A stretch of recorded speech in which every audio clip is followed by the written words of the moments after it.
ఇటీవల రోడ్డు ప్రమాదంలో మృతి చెందిన పీసీసీ సభ్యుడు ఖమ్మం కాంగ్రెస్ మాజీ నగర అధ్యక్షుడు మహమ్మద్ జావేద్ సంతాప సభలో టీ కాంగ్రెస్ వ్యవహారాల in charge Meenakshi Natarajan, PCC chief Mahesh Kumar Goud, మంత్రులు పొంగులేటి అజారుద్దీన్, తుమ్మల, ఎంపీ రఘురామరెడ్డి పాల్గొన్నారు. జావేద్ చిత్రపటానికి పూలమాల వేసి నివాళులర్పించారు. కాంగ్రెస్ కోసం ఖమ్మం నియోజకవర్గంలో జావేద్ ఎంతో కృషి చేశారని నేతలు గుర్తు చేశారు. ఎమ్మెల్యే టికెట్ అతనికే వస్తుందనుకున్నాం, కానీ రాజకీయ సమీకరణాల దృష్ట్యా టికెట్ మంత్రి తుమ్మలకు వెళ్లిందన్నారు. జావేద్ త్యాగం చేయడం వల్ల తుమ్మల ఎమ్మెల్యే అయి మంత్రి అయ్యారన్నారు. జావేద్కు ఏదో ఒక కార్పొరేషన్ చైర్మన్ వస్తుందేమో అనుకునే సమయంలో ప్రమాదవశాత్తు రోడ్డు ప్రమాదంలో మరణించారని ఆవేదన వ్యక్తం చేశారు.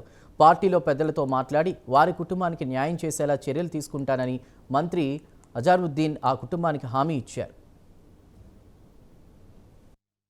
से उनकी दोनों प्यारी बेटी हमारे बीच में उपस्थित प्रदेश कांग्रेस कमेटी के सम्मानित अध्यक्ष आदरणीय महेश गौड़ जी, कैबिनेट के दोनों सम्मानित मंत्रीगण आदरणीय हनुमंतराव जी, आदरणीय सांसद महोदय आदरणीय शंकर नायक जी, हमारे बीच में उपस्थित तीनों जिला कांग्रेस कमेटी के सम्मानित अध्यक्षगण और जावेद भाई के परिवार के सभी सदस्यगण, सभी कांग्रेस के परिवार के साथीगण, कार्यकर्ता बंधुओं, भाइयों बहनों, साथियों, जावेद भाई के साथ एक लंबा काम करने का तजुर्बा और साथ मुझे मिला. చాలా బాధాకరం. జావేద్ గారు చనిపోయి ఒకరోజు ముందు ఖమ్మంలో వారికి వీడ్కోలు సభ చేశాం.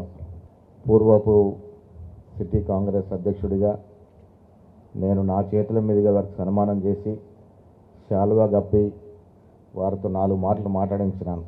విధి ఎంత గొప్పదంటే ఇందాక మైనారిటీ మిత్రులు చెప్పినట్టుగా వారు బ్రతుకుని ఉంటే వచ్చే నెలలో వారికి సత్కార సభ ఉండేది. వారు చనిపోయి వాళ్ళ సంతాప సభ చేసుకుంటా ఉన్నాం. వారి పట్టణానికి, జిల్లాకి చేసినటువంటి, గతంలో చేసినటువంటి సేవలు, వారి అనుభవాలు అన్నీ కూడా మన మదిలో ఉంటాయి. వారికి మనస్ఫూర్తిగా జోహార్లు. జావేద్ భాయ్ నాకు 1992-93 నుంచే ఇక్కడే ఉన్నాడు. నాగబండి రాంబాబు గారి ద్వారా ఫస్ట్ పరిచయం. ఆనాటి నుంచి ప్రిన్సిపల్స్, ఎథిక్స్, మోరల్స్, ఇందాక జావేద్ భాయ్ ఇద్దరు పిల్లలు చెప్పినట్లు ఎప్పుడూ తప్పకుండా వాటిని బ్యాలెన్స్ చేస్తూ, నేను రాజకీయాల్లోకి వచ్చిన తర్వాత ఆనాడు తను అదే కాంగ్రెస్ పార్టీలో ఉన్నాడు. తర్వాత మేము టీఆర్ఎస్ పార్టీలో ఉన్నప్పుడు కూడా ఎప్పుడన్నా జావేద్ భాయ్ రావచ్చు కదా అని అంటే, లేదన్నా నేను ఈ పార్టీలోనే చచ్చిపోతాను అనేవాడు.